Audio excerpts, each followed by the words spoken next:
안녕하세요. 저는 지금은 50대가 된 고등학생 자녀를 둔 여자입니다. 이리저리 사연들을 구경만 하다가 제가 직접 저의 이야기를 쓰려니 긴장되는군요. 제가 들려드릴 이야기는 누구에게나 있을 법한 일이고 과거 남아 선호 사상이 한참 만연했을 때의 이야기입니다.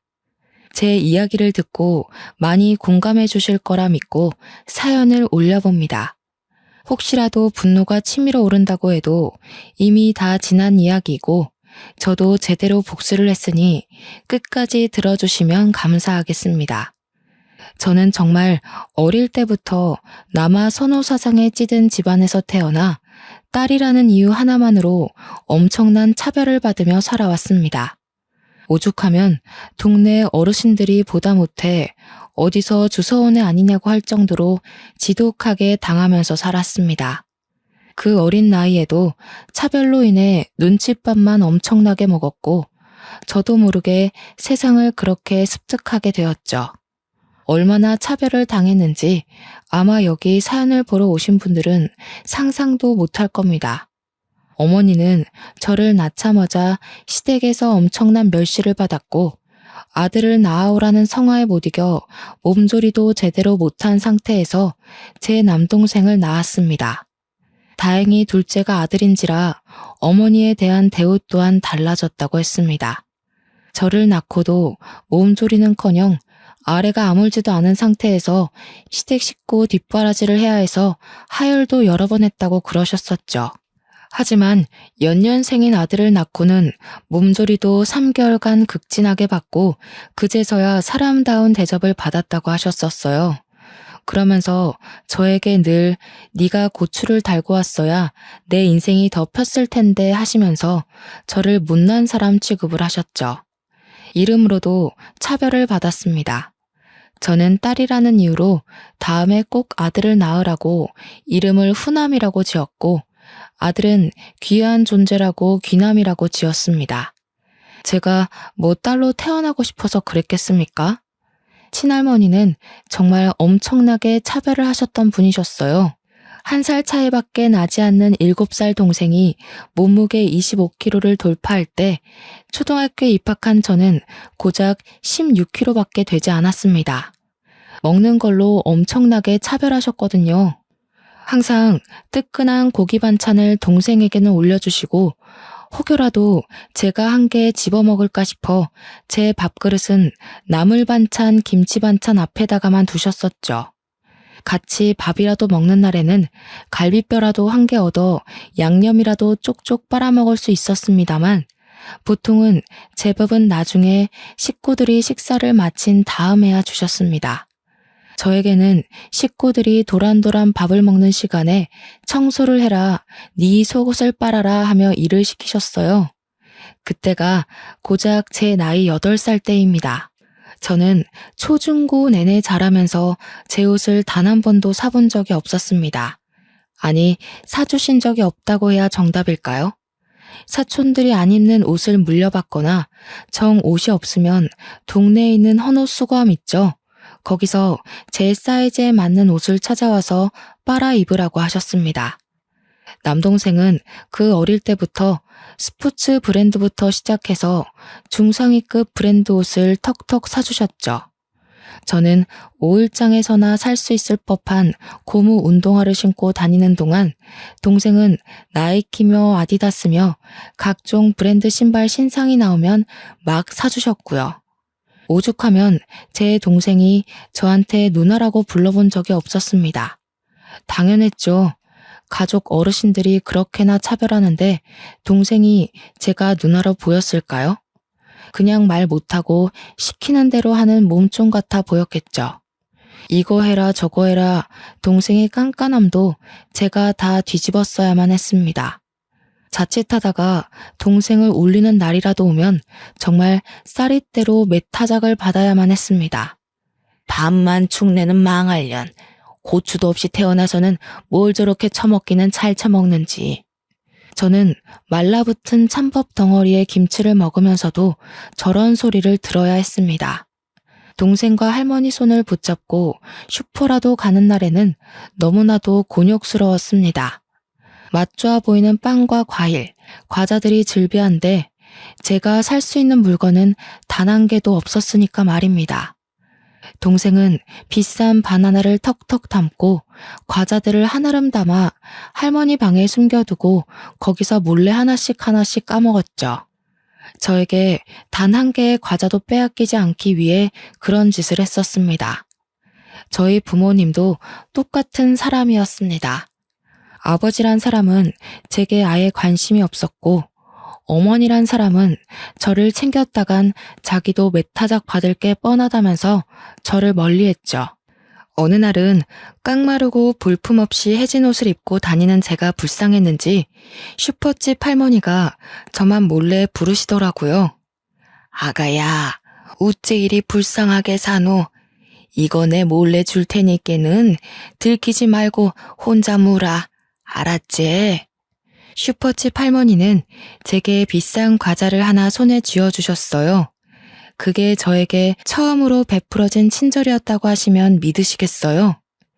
동네 사람들은 한마음 한뜻으로 제가 주서원에 갔다면서 저를 불쌍히 여기고 몰래 도움을 주시곤 했죠. 과자를 하나 받아온 저는 방에서 몰래 과자를 뜯어먹다가 동생에게 걸렸죠. 슈퍼집 할머니가 아무에게도 들키지 말고 혼자 먹으라고 했기 때문에 나눠 먹자는 동생에게 절대로 나눠줄 수 없다고 했고 잔뜩 성이 난 동생이 울면서 할머니에게 달려가 고자질을 했어요. 할머니는 성큼성큼 큰 발로 쫓아와 저를 혼내셨죠. 야, 이 도둑년아. 내가 너그 동생 먹으라고 사다 놓은 과자를 몰래 훔쳐간 것도 모자라서 동생이 나눠 먹자는데 그걸 안 주고 앉았나? 도둑년 아니에요. 슈퍼집 할머니가 저 먹으라고 주신 거예요. 그 짠순이 할매가 퍽이나 네 먹으라고 줬겠다. 지들 집 손주한테도 돈 내고 사 먹으라 하는 할매인데 네가 뭐 이쁘다고 니한테 그걸 주니? 진짜예요. 이거 아무도 주지 말고 저 혼자 먹으라고 줬단 말이에요. 엄마가 거짓말 치면 혼난다고 했지.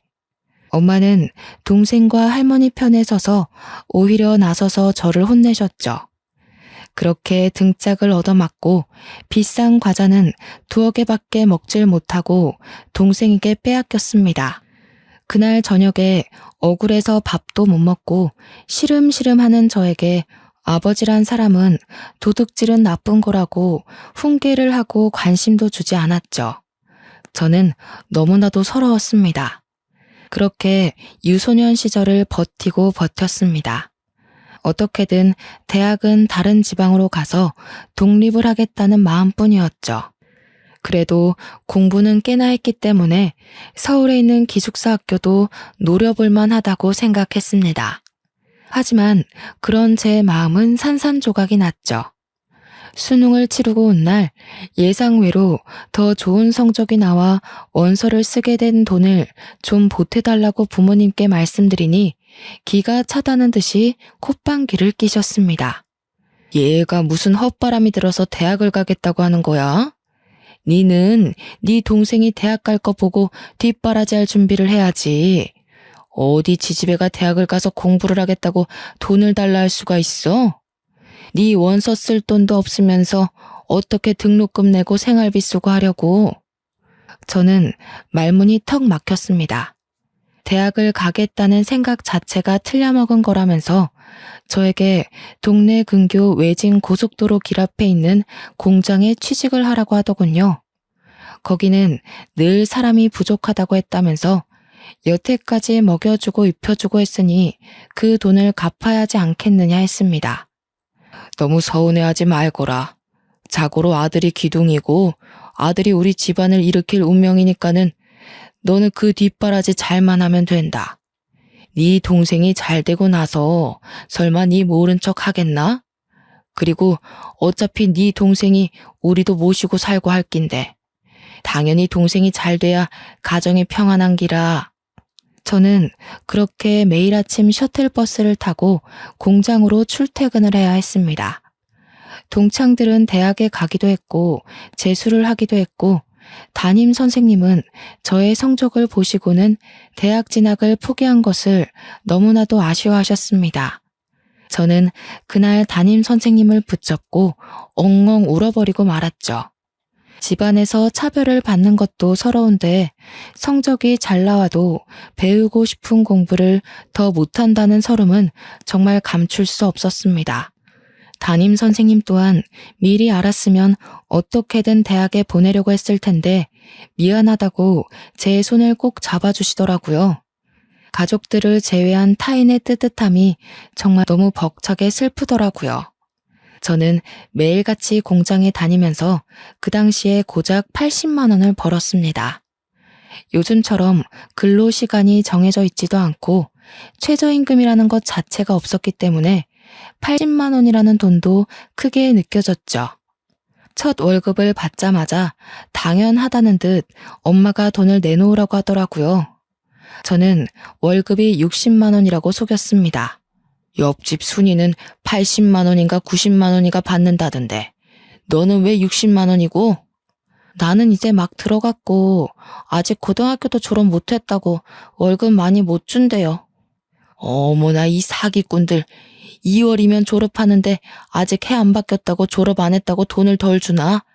이리 가지고 와봐.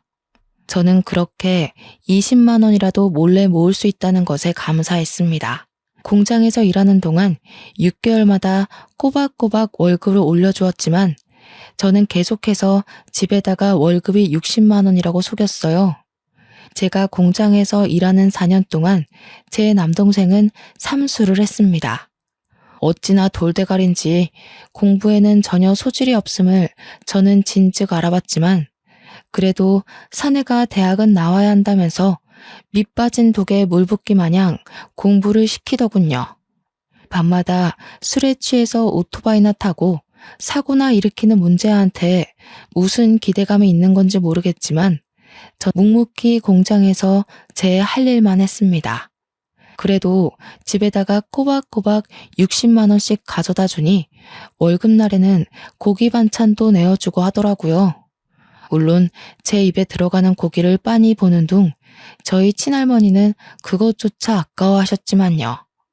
저는 몰래 만들어둔 통장의 잔고를 확인하면서 행복해했습니다. 매달 20만 원씩 모았던 돈이 월급이 오르면서 저금하는 돈이 점점 많아졌죠. 그 와중에 삼수하던 동생이 지방에 있는 전문대에 추가 합격으로 입학을 하게 되었다는 소식을 들었습니다. 등록금만 내면 들어갈 수 있을 법한 그런 학교였음에도 대학에 드디어 합격했다면서 가족들은 잔치가 열렸죠.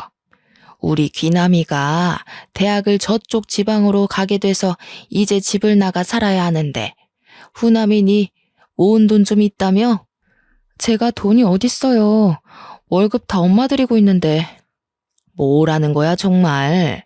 네 은행 가서 물어보니까는 매달 붓고 있는 적금 통장 있다 하던데.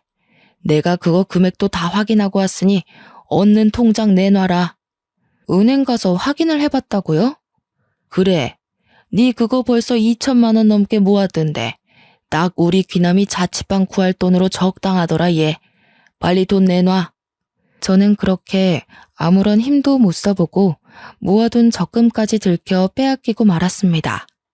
제 돈을 가져가면서도 친할머니는 제게 쌍욕을 퍼부었죠. 더러운 년이 뒷공무니로 돈을 숨기고 있었어. 은혜도 모르는 년. 지 동생 위에 써주는 걸 감사하게 생각해야지. 어디 돈을 들고 튀려고 저 망할 년. 아주 사고나 크게 한번 나서 뒤져버려도 시원치 않을 년. 저는 정말 서러워서 목이 턱 막혔습니다.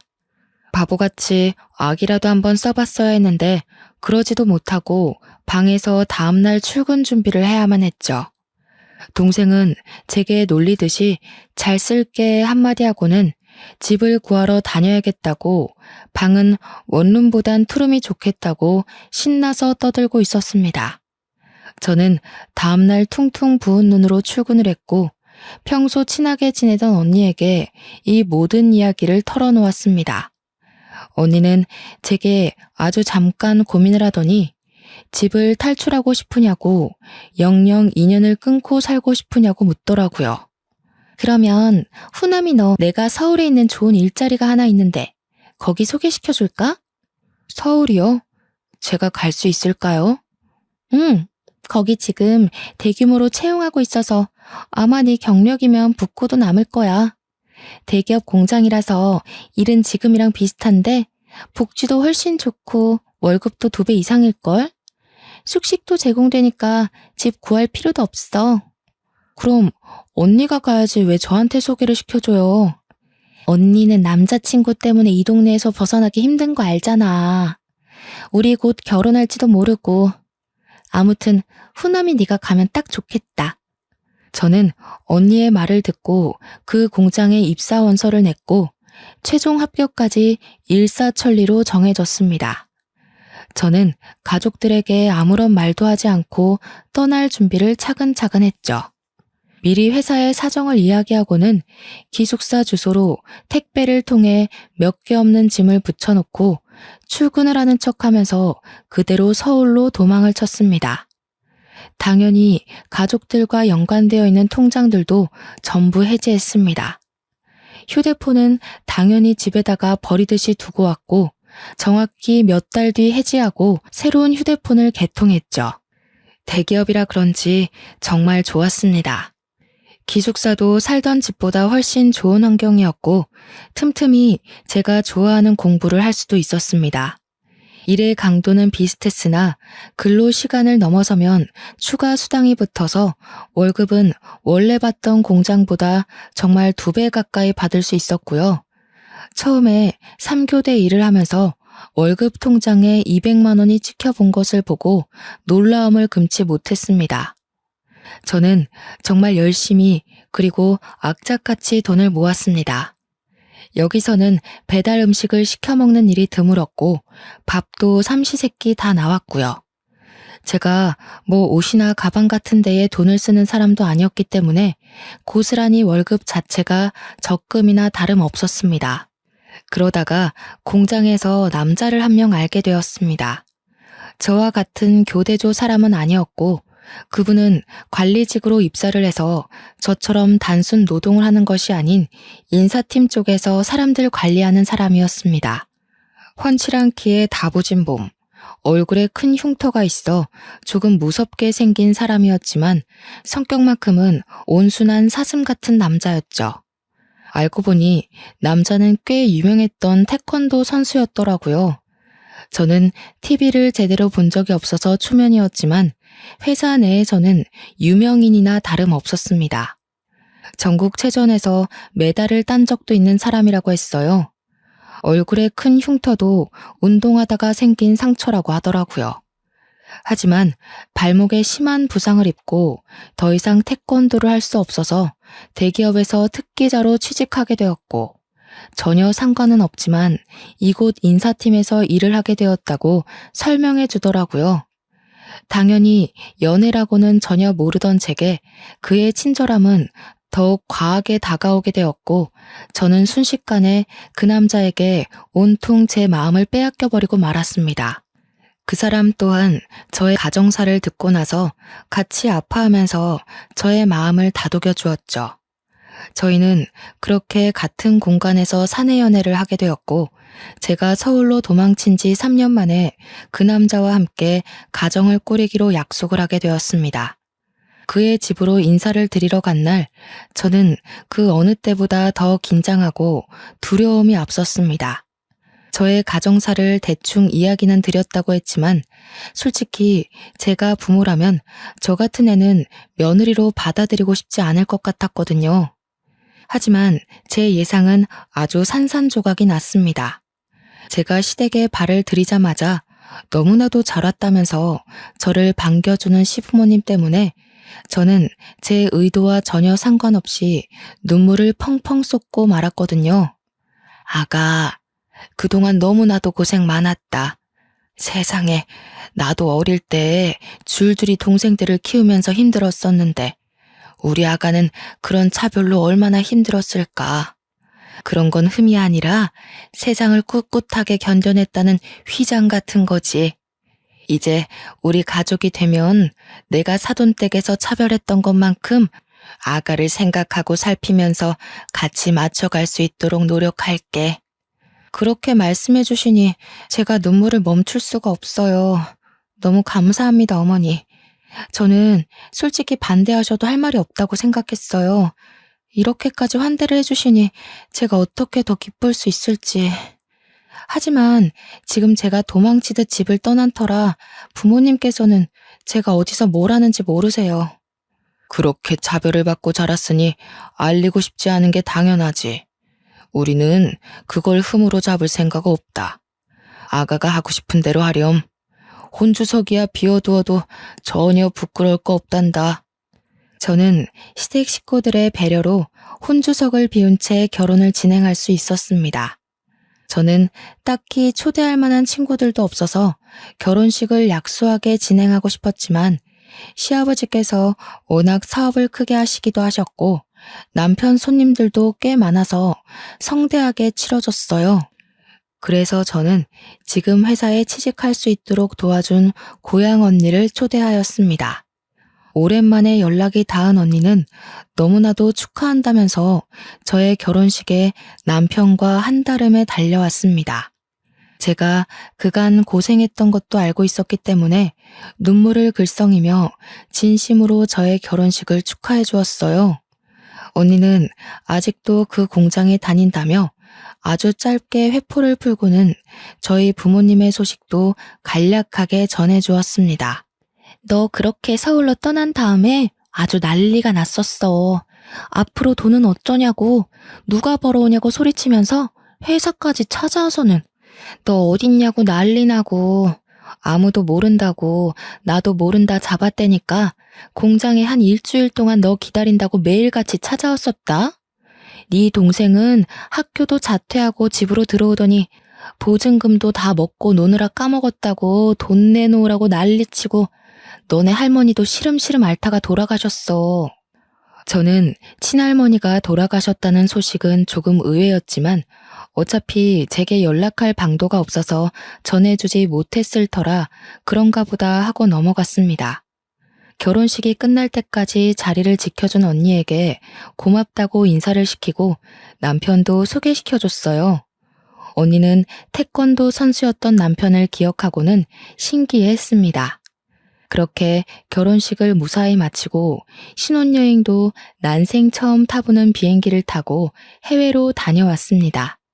챙길 친정 식구들이 없었기 때문에 시댁 식구들의 선물을 잔뜩 사들고는 돌아와 인사를 드리고 드디어 신혼집에 발을 들이게 되었어요. 신혼집은 정말 내 집이라는 생각이 들 만큼 애정이 서린 곳이었답니다.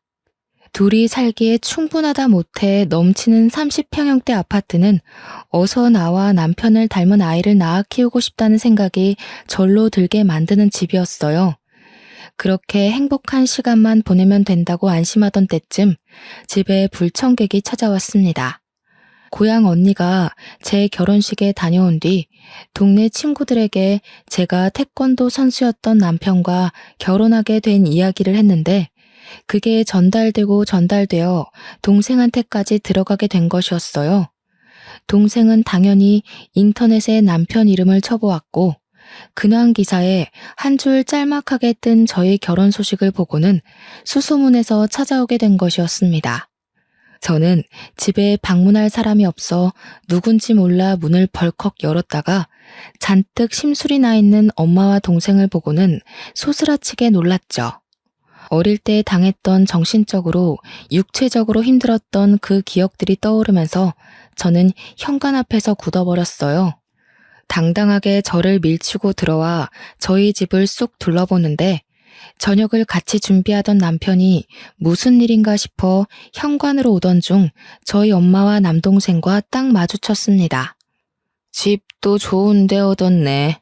망할려니 네 동생 버리고 가서 악착같이 벌어다가 이런 집을 샀어? 너 그렇게 도망간 다음에 네 동생이고 우리 가족이고 얼마나 힘들었는지 알아?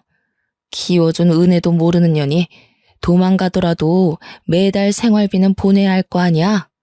제가 그 정도 했으면 됐죠. 뭘 더 바라시는 건지 모르겠네요. 제가 모아둔 돈 싹 털어서 동생 자취방까지 얻어줘 놓고 제가 뭘 어쨌다고 여기까지 찾아와서 이러세요? 이제 나도 늙고 힘에 부쳐서 딸이 해주는 밥 얻어먹고 살아야겠다. 여기 집에 방도 많은데 우리 방 하나 내어주면 아주 살기 좋겠어. 아, 그래. 자네가 내 딸과 결혼한 그 누구라고? 이름이 뭐랬지? 인사가 늦었습니다. 김동민입니다. 그래, 김서방. 자네도 그러는 거 아닐세? 집이 기우는 집안이라 해도 그렇지. 결혼할 때 당연한 수순으로 해와야 하는 게 있는데 쏠랑 내 딸만 데려가면 끝인가? 앞으로라도 우리한테 효도한다고 생각하고 같이 살면 되겠구만. 더는 못 듣겠으니 이만 나가주세요. 안 나가면 경찰에 신고할 거예요. 진짜 듣다. 서울에 아파트 가진 게 유세라고 거참 빡빡하게 군다. 가족들이 올라왔으면 하다못해 갈비라도 대접해야지. 누나가 그렇게 못되게 구니까 가족들이 누나를 안 챙긴 거야. 알어? 저는 정말 화가 머리끝까지 차올라서 견딜 수가 없었습니다. 그동안 당했던 일들이 주마등처럼 스쳐 지나가면서 소름이 돋을 정도로 힘들었는데 내가 못되게 굴어서 가족들이 나를 그렇게 대한 거라고 쉽게 말하는 남동생을 보니 더 이상은 말을 섞어서는 안 될 종자들이라는 생각이 들어 제발 나가라고 소리를 질러댔어요. 저의 히스테릭한 모습을 처음 본 남편도 놀라서 저를 끌어안고 진정시키려고 노력했죠. 제가 큰 소리를 내니 엄마 남동생도 무척 당황한 듯한 얼굴을 하더라고요. 귀 아프게 소리는 왜 질러대? 후남이 너 앞으로는 우리 집에 매달 생활비도 보내고 너 일하는 공장이 대기업이라며? 거기에 네 동생 자리도 하나 만들어서 꽂아주면 되겠다. 안 그래도 우리 기남이가 제대로 직장 생활도 못하고 지금까지 놀고 먹고 있는데 이제는 슬슬 독립할 준비도 해야지. 제 나이가 벌써 28살인데 동생은 27살을 먹도록 일 한 번 하지도 않고 집에서 놀고 먹었다는 게 정말 어이가 없었습니다. 적어도 전문대조차 졸업도 못했으면 어디서 기술이라도 배워서 노동이라도 해야 하는 것 아니겠습니까? 아직까지도 부모 품에 쌓여서 제 앞길 하나 제대로 못 보는 동생이 너무나도 한심하게 느껴졌습니다. 근데 김서방 얼굴에 그 흉터는 패싸움이라도 하다가 생긴 건가? 우리 귀남이 이야기 들어보니까 힘 좀 쓰던 사람이라고 하던데 운동을 열심히 한 게 아니라 어디 양아치 무리들이랑 노느라 힘쓴 거 아닌가 싶네. 남편은 정말 황당하다는 얼굴을 했지만 그래도 딴에는 제 엄마라고 제 가족이라고 앞에선 대놓고 아무 말도 못하더라고요. 저는 더 이상 감정을 소모하고 싶지 않아 이만 돌아가시라고 등을 떠밀었습니다. 내가 이 집 시세 찾아보니까 강남이라고 20억 원 하더라. 그니까 이 집 팔아서 우리 반 떼주고 누나 살고 그래도 되겠네. 나가는 뒤통수를 한 대 치고 싶었지만 저는 아무 말도 하지 않고 그 둘을 내쫓은 뒤 문에 걸쇠까지 걸어 잠궜습니다. 남편에게 너무나도 미안한 마음이 들어서 눈물이 쏟아질 것만 같았어요. 그런 제 마음을 누구보다 잘 아는 남편이 저를 꼭 안아주면서 다독여줬습니다. 고생 많았겠다.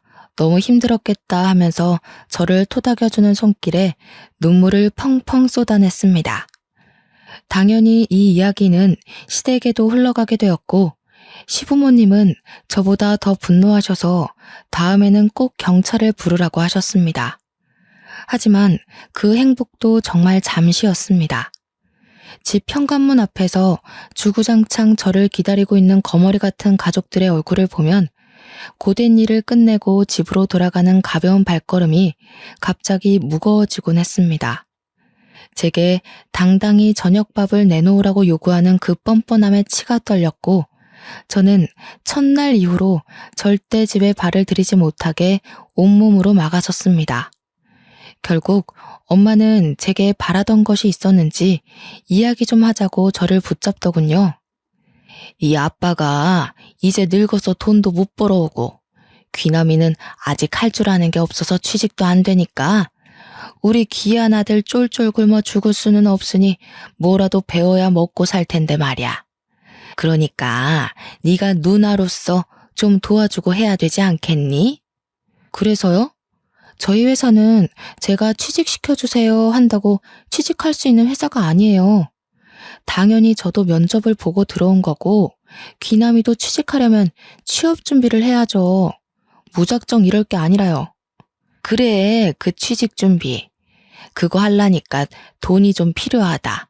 돈 좀 다오. 저는 취업 준비를 하는데 무슨 돈이 필요한지는 모르겠지만 매일같이 찾아오는 스트레스를 겪는 것보다 차라리 돈을 쥐어주는 게 편할 것 같았습니다. 저도 결혼하느라 돈 다 써서 돈 없어요. 하지만 이 돈을 마지막으로 앞으로 저와의 인연을 끊겠다고 약속하시면 어떻게든 마련해 볼게요.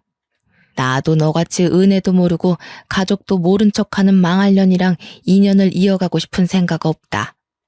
3천만 원 정도만 해와. 1만 원이 이 집 개 이름인 줄 아는 저희 엄마에게 알겠다고 약속을 했습니다. 돈 3천으로 더 이상 안 보고 살 수 있다면 오히려 그 돈이 아깝지 않을 정도였거든요.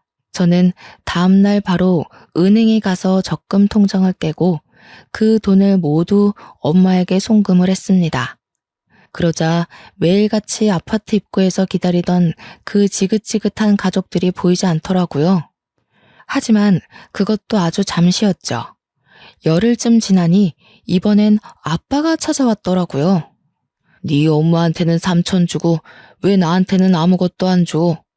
너네 할매가 너 딸인 거 알고 지우라고 난리를 치는 거 내가 막아서 네가 태어난 거다. 알어? 나 아주 은혜도 모르고 지 어미만 챙기는 꼬라지하고는. 나한테도 3천만 원 줘. 정말 저는 아빠와 이렇게 긴 대화를 나눠본 기억이 없었습니다. 살면서 제일 오랜 시간 나눈 대화가 돈 달라는 이야기라니 제 삶이 얼마나 척척했겠습니까? 그날 저녁 저는 엄마에게 3천만 원을 송금한 이야기, 아빠가 찾아온 이야기를 남편에게 했습니다. 남편은 아주 진지하게 고민을 하더니 제게 말했어요. 내가 우리 후남 씨 자존심 상할까봐 그리고 또 가족들 이야기라 어떻게 전달하는 게 좋을지 모르겠어서 입을 다물고 있었는데 아무리 그래도 딸한테 그렇게 나쁜 말을 뱉는 건 난 부모의 자격이 없다고 생각해. 그러니까 여보만 괜찮다면 이 집은 전세 놓고 여보가 스트레스 그만 받을 때까지 우리 부모님과 합가를 하는 건 어떨까? 저는 단번에 좋다고 했습니다. 시댁 식구들은 나의 가족 같은 느낌이 있었기 때문이었어요. 솔직히 시어머니께서 제게 시집살이를 시킨다 한들 어릴 때 당했던 수모보다 덜할 것 같았기 때문에 좋다고 했습니다. 당연히 저희 시댁에서도 집이 복작복작해지겠다면서 너무나도 좋아하셨고 제가 짐을 싸들고 간략하게 이사를 하자 그날 아주 상다리가 부러지게 진수성찬을 차려주셨죠. 그래서 집은 잘 내놨어? 가구들은 어쩔 거야? 다 들고 들어오려면 큰 이사가 될 것 같은데. 일단 가전 가구들도 빌트인으로 생각하고 전세 매물 내놓았어요. 나중에 다시 들어갈 때 새로 사던가 하면 될 것 같아서요. 그래, 잘 생각했다. 우리 세아가 얼굴이 많이 상했어. 얼른 밥 먹자. 아, 혹시라도 우리 아들이 내가 시집살이 시킬까봐 나한테 경고를 단단하게 주지 뭐야? 그래서 나도 조심하려고. 일부러 일주일에 3번 오시는 도우미 아주머니도 매일 오시라고 했어. 절대 집안일에 신경 쓰지 말고 회사 다니는 거, 그리고 가족들 연락 안 받는 거, 그것만 생각하고 푹 쉰다고 생각해. 알겠지? 제가 기본적인 건 다 할 수 있는데 왜 그러셨어요, 어머니? 내가 왜 우리 며느리 손에 물 묻히게 하니? 저녁은 다 같이 먹을 수 있는 거지? 쯤에 저녁 먹고 싶은 메뉴 생각하면 나한테 연락해놔. 내가 이모한테 말해서 준비해두라고 시킬게. 우리 집에 있는 동안 살 좀 찌워야겠어. 너무 말라서 내가 마음이 다 안쓰러워. 시어머니의 진심 어린 행동에 저는 하루를 사는 행복에 대해 다시 한번 생각하게 되었습니다. 시댁에서 지내는 동안 정말 저를 괴롭히는 사람도 일도 없어서 너무 행복했고 살도 포동포동하게 찌기 시작했어요. 하지만 저희 뻔뻔한 친정 식구들이 이렇게 가만 넘어갈 사람들이 아니었죠. 그날은 가족들과 함께 갈비찜을 먹고 있었습니다. 갈비찜. 어릴 때는 살코기 한 조각 먹어보질 못하고 뼈대에 묻은 양념만 핥아 먹었었던 터라 제게 한 맺힌 음식이나 다름없었죠. 푹 졸여 살이 사르르 녹는 갈비찜을 먹으면서 행복함에 대한 이야기를 나누고 있는데 시댁에 누가 찾아왔는지 벨소리가 울렸어요.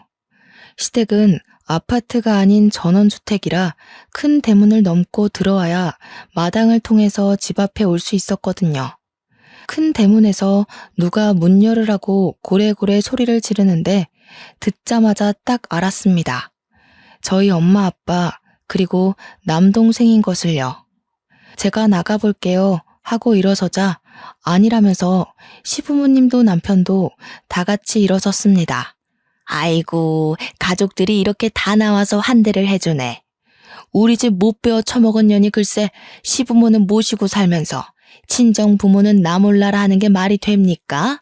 못 배워쳐. 아니, 어떻게 딸에게 그런 식으로 말을 할 수 있어요? 처음 뵙는 사돈댁이지만 정말 듣던 대로 너무 하시네요. 그러면 지는 시부모랑 이런 좋은 집에서 호화스럽게 살면서 지 낳아주고 길러준 애미애비는 단칸방에 넣어두는 게 맞습니까? 거기다가 지가 책임져야 할 남동생은 어쩌고요? 듣자 하니까 너무하시네요. 처남을 왜 우리 후남씨가 챙겨야 합니까? 자기 몫은 자기가 알아서 챙기고 사는 거죠. 옛날엔 다 그랬어. 우리 귀한 아들 키우려고 딸 낳은 거지. 내가 저거 고추만 달고 나왔어도 이런 인생을 안 사는 건데. 딸년을 낳아서 내가 아직도 이리 단칸방에서 힘들게 살고 있는 거지. 이만 가세요. 그게 왜 다 후남씨 탓입니까? 자꾸 이러시면 주거 침입으로 경찰에 신고하겠습니다. 참나, 남편도 꼭 쥐 같은 거 만났네. 야, 얼굴에 그런 큰 흉터 들고 그런 말하면 협박죄 바로 성립되겠는데? 너 솔직히 발목 부상 그거 아니라며. 인터넷에서 내가 봤는데 너 그 발목 부상도 싸움하다가 다친 거라던데? 양아치 새끼. 운동까지 해놓고 사람 때리면 그거 살인죄 아니냐? 와, 엄마 아빠 저 새끼 눈빛 봐. 한 대 치겠다 아주.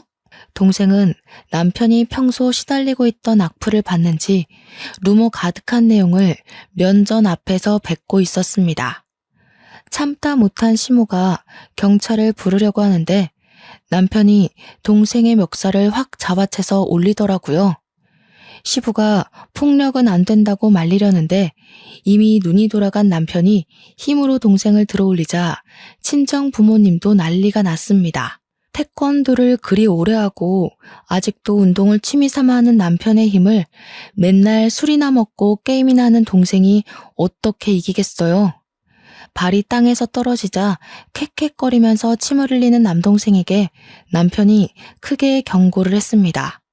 2번 다신 우리 집 앞에 나타날 생각도 하지 말고 돈 달라고 찾아오지도 마.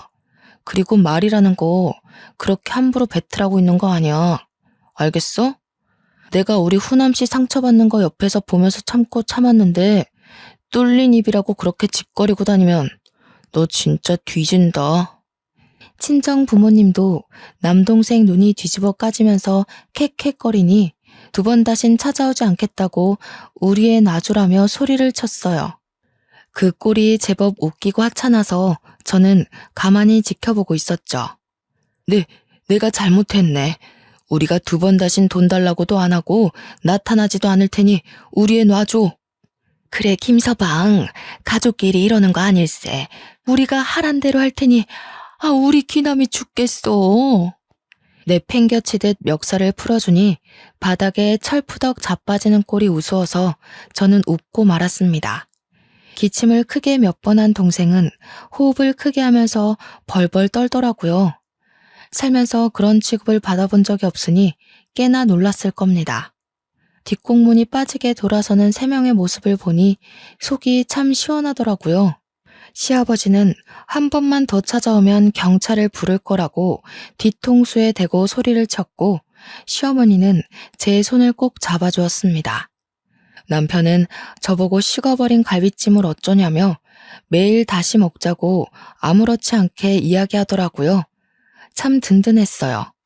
그렇게 저희는 시댁에서 전세 기간이 끝날 때까지 2년을 지냈고, 그 이후에 다시 저희 둘만의 보금자리로 돌아왔습니다. 시간이 흐르고 흘러 제 나이가 30 중반에 다다르자 시댁에서도 슬슬 아이를 기다리는 눈치더라고요.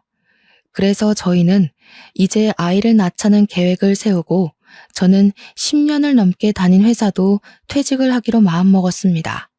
하지만 행복함이 오래 지속되면 그만큼 불안함도 따르는 법이었죠. 근 5년 만에 다시 친정엄마가 제 앞에 나타나더라고요. 저는 치가 떨려서 상종도 하고 싶지 않았습니다. 저에게 남편은 어디 갔느냐고 넌지시 물어보는 게 낌새가 조금 이상해서 왜 그러시냐 반문을 했습니다.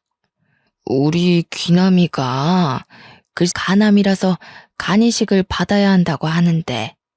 저는 아주 기가 막혔습니다. 정신 못 차린 동생이 매일같이 술 처먹고 게임만 하고 담배만 피우다가 간암에 걸리고 만 것입니다. 간암에 걸린 동생을 위해 친정 가족들 모두 검사를 했지만 유일하게 일치했던 아버지는 몸이 이미 노쇠하여 이식을 할 수 없다고 하더라고요. 결국 저에게까지 간이식을 위해 찾아온 것이었습니다. 저는 절대 이식 못 해줍니다. 이제 아이도 가질 예정이고 귀남이가 제 인생에 그렇게 중요한 사람도 아니고요. 분명 제 남편이 2번 다신 찾아오지 말라고 했는데 아직도 그 말이 우스운 건지, 저한테 그동안 했던 걸 생각하면 제게 간이식을 해달라고 할 수 없을 텐데요. 그래도 하나뿐인 네 동생이다.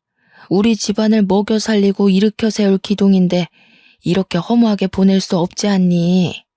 검사해서 이식 좀 해다오. 우리 기남이 없으면 내가 어떻게 사니? 내 인생의 전부인데. 그러길래 애초에 술, 담배도 못하게 하고 밖에 나가서 일을 하게 바른 길로 엄마가 인도를 했어야죠. 애를 오냐오냐 키우니 결국엔 이런 몹쓸 병도 걸리는 거 아니겠어요? 그 뒤로도 몇 번이나 저를 찾아왔고, 이 사실을 알게 된 남편이 결국 경찰에 저희 친정 부모님을 신고했습니다. 시아버지 또한 제 의견을 물어보시더니 제가 강력한 처벌을 원하자 변호사를 바로 선임해 주셨고요. 시어머니께서도 집에 찾아오는 게 불편하시면 언제든 시댁으로 들어오라고 말씀해 주셨어요.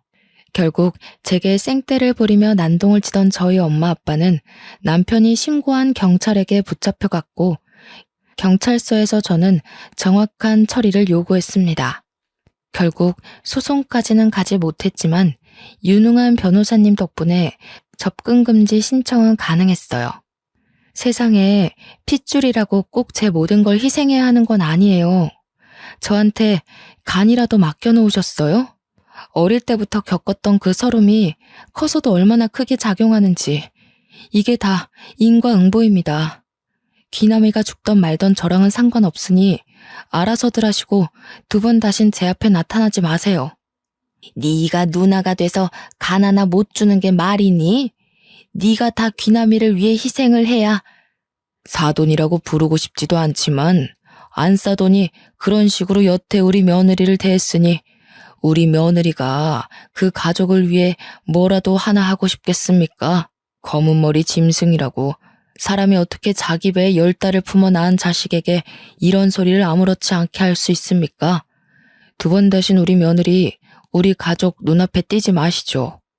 그 뒤로도 접근금지 명령을 어기고 몇 번이나 저를 찾아와 화도 내고 애원도 하고 울면서 난리를 쳤지만 저는 끄덕하지 않았습니다. 결국에 귀남이는 간암이 전이되고 급속도로 진행되는 바람에 1년도 채 버티지 못하고 죽었다고 하더라고요. 그렇게 제 것이 아닌 것까지 욕심을 내고 살더니 저보다 더 많은 걸 누리지 못하고 떠났네요. 저는 그 일이 있고 나서 바로 아이를 임신했습니다. 제가 임신을 하고 배가 산 만큼 부풀어 오르자 저를 몰래 지켜보고 있던 친정엄마가 뻔뻔하게 나타나기도 했었네요. 이제 너도 자식을 낳을 테니 우리 마음을 이해할 수 있을 거다. 귀남이도 그렇게 떠나고 자식은 너 하나밖에 없는데 너라도 이제 우리 모시고 살아야 하지 않겠니? 그래야 너도 나중에 자식 보기 부끄럽지 않고 후회도 하지 않을 거다. 당장 썩 꺼지세요. 지금도 접근 금지 명령 유효한 거 아시죠? 제가 지금 바로 경찰에 신고하면 그 나이에 유치장 신세 질 수도 있습니다. 남편이 나타나서 험악한 표정으로 말을 하자 친정엄마는 뒤도 안 돌아보고 도망을 갔습니다. 저렇게 나약하고 비열하고 강한 사람 앞에선 아무 말도 못하는 종자였다니. 그런 사람에게 그 오랜 시간 괴롭힘을 당하고 살았다고 생각하니 너무나도 한탄스러웠습니다. 하지만 그런 친정 부모를 대신하여 한결같이 저를 사랑해주고 아껴주는 남편과 시댁 식구들이 있어서 저는 더할 나위 없이 행복했어요. 저는 아주 순산을 했고 그렇게 낳은 아이가 벌써 고등학교에 진학했습니다. 그 이후로 친정 부모님이 어떻게 사는 뭘 하고 사는지 소식은 전혀 들리지 않네요. 오히려 다행이라고 생각합니다. 나이가 들고 나니 그들의 행동이 이해는 가지 않지만 불행하게 사는지 불행한 마음은 조금 들거든요. 하지만 제 곁을 지켜준 가족들 덕에 마음을 다잡고 하루하루 감사하게 살고 있습니다. 제 사연이 어떠셨나요? 속이 조금 후련하신가요? 저는 지금 너무나도 행복하답니다. 지금까지 제 이야기 들어주시고 공감해 주셔서 감사합니다. 모두 행복한 하루 보내세요.